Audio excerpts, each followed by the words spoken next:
굉장히 절친한 친구 사이라고 그러세요? 그렇긴 하죠. 아니 그 이제 99년이면 두 분 나이가 34살. 서로의 좀 네. 첫인상이 좀 기억이 나시는지.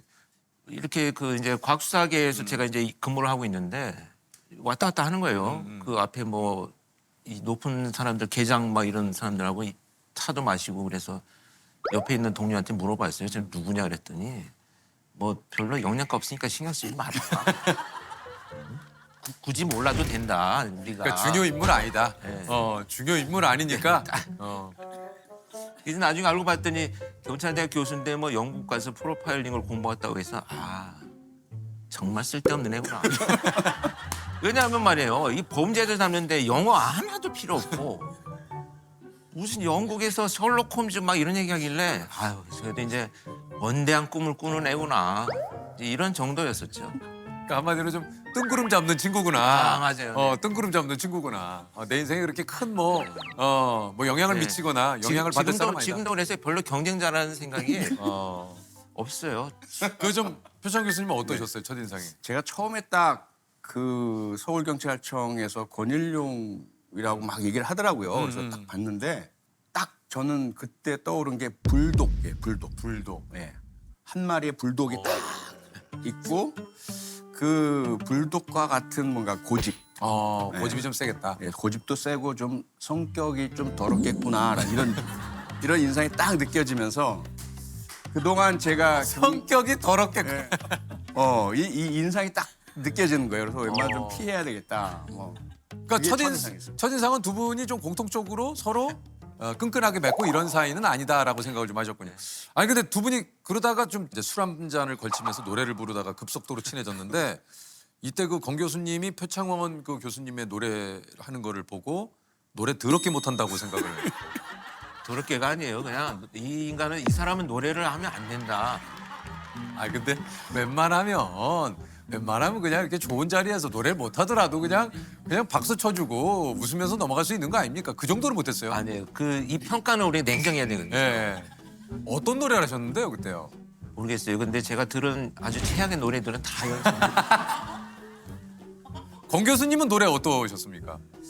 아니 근데 사실은 저는 개인적으로 제가 더 노래를 잘한다고 생각을 하거든요. 권 교수님도 별로 이렇게 뛰어난. 그럼요. 뭐 좀 웅얼웅얼거려요. 무슨 자기는 음유시인이라고 착각을 하고 있는지 뭐 작고 부드럽고 막 이렇게 아니 노래 성향이 완전 달라요. 감정을 그냥 막 너무 막 집어넣어가지고 완전 락커고 네. 듣기 싫어 죽겠어요. 아니 어쨌든 이렇게 뭐 여러 가지로 진짜 다른 두 분이 이렇게 또 저 친분을 좀 쌓게 되면서 권 교수님은 현장을 누비던 1호 프로파일러로 1년에도 막 수백 건씩 나가고 3,500건이 넘으니까 서울경찰청에서 출동하는 현장들은 다 나갔어요. 표 교수님은 경찰대 졸업 후에 영국 유학까지 다녀와서 1호 경찰학 박사로 활동을 하셨는데 이제 지금의 프로파일링 기법을 두 분이 진짜 만드신 게 굉장히 좀 많다고 그래요. 사실 프로파일러라는 말도 익숙지 않았던 때예요. 그렇습니다. 네, 잘 도대체 모르고. 뭐지 프로파일러가? 그때는 이제 사실 프로파일러가 이제 저 혼자밖에 없었던 시절이다 보니까 이 과학수사와 프로파일링이라고 하는 분야를 이걸 접목시켜서 수사를 지원해야 되겠다라는 생각을 가지고 범죄자의 행동 패턴을 연구하고 있었던 중이었는데 이때 제일 궁금했던 건 첫 번째는 과연 이런 범죄가 나왔을 때 외국에서는 어떤 메커니즘을 갖고 있었느냐 이걸 벤치마킹을 좀 해보고 싶었는데 방법이 없잖아요. 근데 유일하게 외국에서 자기가 프로파일링을 공부했다라고 온 경찰대학 교수가 있다고 해서 누구야 그랬더니 아까 봤던 그 쓸데없이 왔다 갔다 하는 사람 중에 하나인데 그 사람이 괜찮겠는데라는 생각이 든 거예요. 그래서 이제 제일 먼저 물어봤죠. 그걸 다 수용할 수는 없는데 현장의 경험을 보니까 저 사람이 하는 말이 상당 부분 유용하겠다라는 생각이 들면서 이제 많은 자문을 받았죠. 과거에 발생했던 그 사건들 한 3,000여 건이었던가 이걸 전부 막 분석을 해가지고 이게 무슨 얘기냐면요. 이제 그거를 면담을 하고 분석을 하게 되면 머릿속에만 있잖아요. 이거를 이제 데이터화 시켜야 되는 이제 숙제가 있었는데 이 방식을 몰랐어요. 근데 이제 쭉 얘기를 들어보니까 이건 이런 방식으로 하더라를 벤치마킹을 해가지고 제가 그 당시에 160개의 항목을 만들었어요. 이 범죄 현장에 나타나는 특징들을 160개를 뽑아낸 거죠.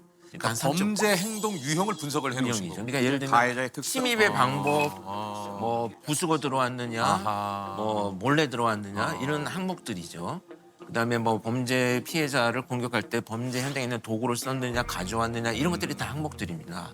그 아하. FBI의 바이캡이나 또는 캐나다의 바이클래스보다도 훨씬 더 정교하게 만들었더라고요. 그리고 우리 이 사건과 우리 사회에 맞는 이렇게 정리가 되면서 세월이 흘러서 지금 현직에 있는 프로파일러들이 쓰는 항목이 80개 정도가 됩니다.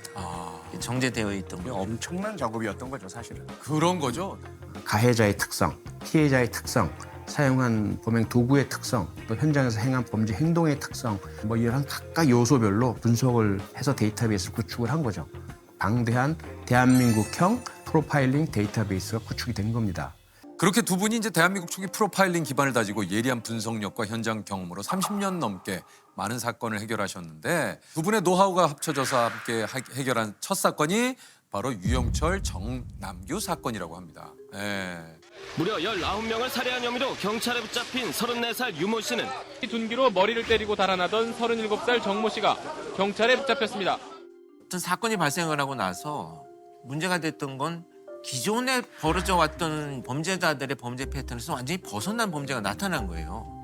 그 부분에 대해서 고민을 굉장히 많이 하고 있었습니다. 유영철 사건이 막 진행되던 중에 유사한 환경의 집에서 살인 사건이 발생을 했는데 제가 그 현장에 갔을 때 범인이 자기가 다쳐가지고 피를 마당에서부터 외부까지 길거리까지 흘리면서 도망가는 흔적이 있었어요. 한쪽 길을 선택해서 가는데 누가 오더니 한 아주머니가 아까 어떤 사람이 피를 흘리면서 우리 집 마당에 들어와서 마당에 있는 수도를 틀고 손을 씻고 피를 닦고 갔다. 그럼 아줌마 빨리 신고를 하셨어야죠. 했더니 이 아주머니가 넘어져서 그랬는지 자기가 다쳐서 그랬는지 그냥 피가 나니까 그랬는지 아무것도 모르는 상황에 112에 전화를 해서 누가 우리 집 마당에서 손 씻고 있어요 라고 신고를 못 하잖아요 라고 하는 거예요. 제가 정말 머리를 망치로 맞은 것처럼 이거 우리 유영철 사건 수사하면서 이렇게 피 묻혀가지고 차 타고 도망갔을 것이라고 차 수사 엄청 했거든요. 이거 아닐 수 있다. 피 묻히고 낮에 가도 사람들은 이렇게 심각하게 생각하지 않는다. 결국은 유영철은 피를 거기서 그냥 쓱쓱 닦아가지고 지하철로 가서 지하철 화장실에서 피 닦고 갔거든요. 아무도 신고 안 해요. 이런 것들을 알아내는 것이 현장에서 제가 할 수 있는 프로파일러 역할들인 거예요. 아니 그저 두 분이 꼭 또 해결하고 싶은 미제 사건이 좀 있다고 얘기를 들었어요. 어떤 사건입니까?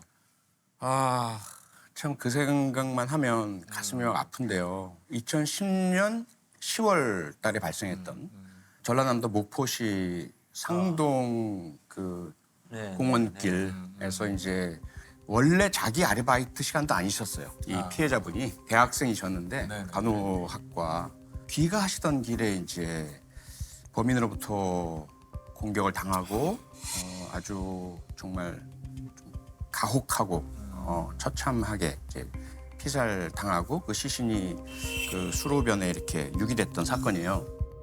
간호학과 졸업을 앞두고 서울 병원에 취직까지 할 예정이었던 동생은 싸늘한 시신으로 돌아왔습니다. 발견 당시에 얼굴과 몸에 굉장히 심한 상처가 있었고 하의는 벗겨진 상태였습니다. 사실 마음은 그랬어요. 가면서 이 정도 이런 내용들의 사건이 발생을 했다는 얘기를 듣고 이건 금방 범인을 체포하겠구나라는 생각을 하고 갔는데 현장을 가보니까 너무 많은 변수들이 생겨 있는 사건이었습니다. 어떤 변수들이 좀 있었어요? 그러니까 예를 들면 방금 얘기했듯이 피해자는 평상시에 이동을 하는 장소도 아니었고 시간도 아니었고 그렇다면 피해자를 타겟으로 정해서 미리 준비를 한 것도 아닌 것 같고 아니고. 그럼에도 불구하고 목격자가 너무 없는 사건이고 그러니까 계획과 비계획이 너무 섞여 있는 이런 사건이어서 과연 이 사람이 갖고 있는 어떤 패턴과 범죄자의 패턴 딱 만나서 조우할 수 있는 그런 가능성은 얼마나 될까 이런 걸 따져봤을 때는 참 어려운 사건입니다. 그렇지만 어찌됐건 둘이서 같이 고민을 굉장히 많이 했고요. 심지어 피해자가 사망해 있는 그 시신에 흙이 묻어 있는 것만 가지고도 며칠씩 토론을 했어요. 그랬어요. 왜냐하면 다리에 찍힌 무늬도 그렇고. 그 하나가 해결이 안 되니까 전체가 흔들리는 이 문제가 생겨서 어찌됐건 저는 미제 사건은 없다고 생각하는 사람입니다. 이 좀 늦는 거예요. 이 사건은요 결정적으로 범프로 얘기처럼 반드시 해결된 사건이에요. 왜냐하면 피해자께서요 손톱 밑에 범인의 DNA를 확보해 두셨어요. 범인의 DNA가 있습니다. DNA 일치하는 그 사람이 발견되면은 맞습니다. 범인이군요. 그렇습니다. 그래서 이제 범인은 분명히 잡힌다. 또 하나의 기대는 이춘재처럼 다른 범죄로 데이터베이스에 올라와서 이제 비교만 하면 범인을 알게 되는 거죠. 근데 아직까지는 데이터베이스에 올라오질 않았어요. 아울러 지금도 계속해서 저희가 이제 저도 그렇고 이 사건을 언급하는 이유가 있어요. 지금 16년이 되는 해입니다. 이제 16년째 들어가요. 그런데 여전히 범인은 이제 그러면 난 안심이겠네? 이 생각하게 하면 안 되는 거죠. 계속해서 넌 이제 잡힐 거야. DNA가 있어. 그리고 우리가 잊지 않았어. 또 현장에서도 지금 계속해서 미제 사건 전담팀이 이 사건 수사하고 있습니다. 계속 유력한 용의자들 찾아나가고 그러니까요. DNA 비교를 하고 있어요. 그러면 언젠가는 범인 앞에 갑니다. 그 시간이 오래 걸릴지 모르겠지만 우리 피해자 가족분들의 한을 더 깊게 만들지 말고 그러니까요. 그다음에 이제 수사진 너무 더 힘들고 어렵게 고통 주지 말고 빨리 자수하기를 권합니다. 아니면 반드시 DNA 가지고 범인 앞에 수사진이 갈 겁니다. 아니 그저 요즘 두 분이 유심히 보는 사건이 있다고 그래요. 예, 어떤 사건입니까? 최근에 정말 너무 가슴이 아픈 사건들이 연이어 발생을 하는데 교제폭력, 스토킹, 하루에 한 40여 건씩 교제폭력이 신고가 된 것만. 예. 신고가 된 것만이요. 예. 그러니까 알려지지 않은 건 훨씬 더 많겠죠. 아, 그다음에 이제 2, 3일에 한 명씩은 사망하고 있어요. 피해자들께서. 진짜요? 네. 구체적으로 사건을 좀 기반으로 말씀드리면 기억하시겠지만 그리 오래지 않았습니다. 서울 시내 강남 한복판의 건물 옥상에서 네. 대한민국 최고의 사립대 의대 맞아요. 생 또 마지막 본과 4학년이었죠. 곧 의사가 될 또 대입 수학 능력 시험 수능 만점도 받았던 사람이에요. 맞아요. 자기 여자친구를 그것도 이제 교제 폭력의 일종이죠. 처참하게 이제 살해한 사건이 발생을 했습니다. 흉기로 여자친구를 살해한 혐의로 20대 남성이 체포됐습니다. 이 남성은 과거 대입 수능 만점자로 서울 소재 의대 재학생인 것으로 확인됐습니다. 이 남성은 숨진 여성으로부터 헤어지자는 말을 듣고 범행을 저질렀다고 경찰에 진술했습니다. 아니 이게 이제 이런 데이트 폭력을 이제 두 분이 좀 얘기를 좀 하셨는데 이런 것들을 좀 사전에 좀 알아차리는 방법 같은 게 좀 있을까요? 어떻습니까?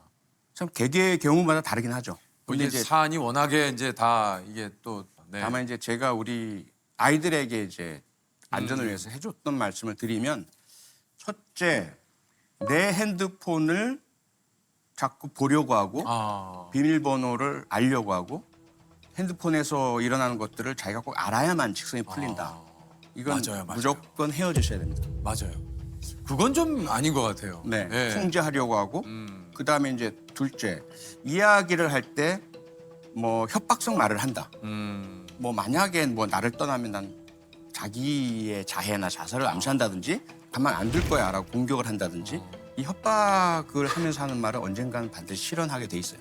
근데 이제 그 다음 단계로 혹시라도 손에 원치 않는 접촉을 하고 막 폭력적인 그러한 물리적 접촉을 한다. 그거는 완전히 도움을 받으셔야 됩니다. 예, 그래서 헤어지셔야 된다. 요 정도 이야기는 제가 꼭 드리고 싶어요. 네.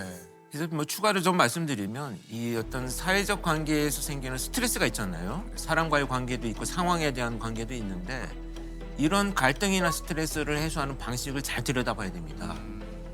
이게 처음에는 누군가 옆에 교제하는 사람이 생기면 포장을 잘 하거든요, 이런 사람들이. 그런데 조금 가까워질수록 어떤 갈등 관계나 사람을 대하는 스트레스 해소의 방식들이 굉장히 폭력적이거나 언어 폭력, 그다음에 뭐 물리적 폭력, 그다음에 이렇게 발전을 해나가면 그 폭력은 결국 나한테 온다 이런 생각을 해야 됩니다.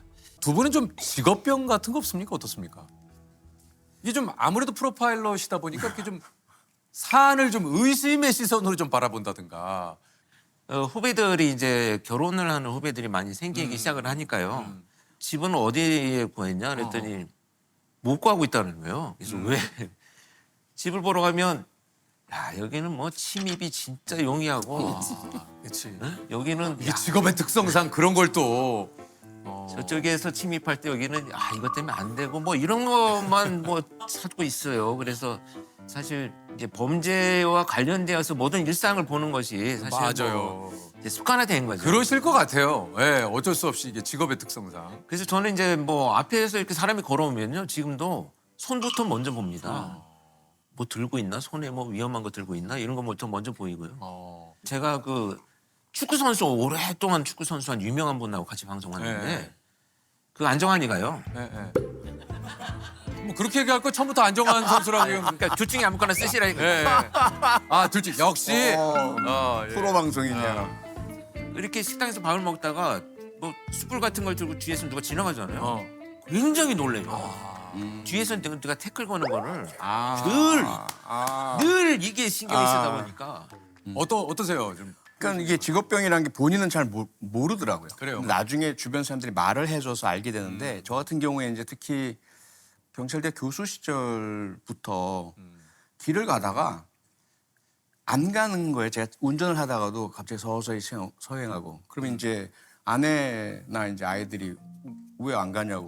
그럼 저는 길을 가다가 이제 앞에 어린이나 여성분이 걸어가는데 어느 정도 거리를 두고 남자가 따라간다. 성인 남자가 가잖아요. 그러면 그게 이렇게 신경이 쓰이더라고요. 그래서 안전하게 이 어린이가 부모님을 만나거나 학원 같은 데로 들어가거나 혹은 여성분이 또 차에 타시거나 이렇게 된 걸 보고서 이제 출발하고 그런 것들이 일종의 하나의 직업병처럼 야. 저도 모르게 있더라고요.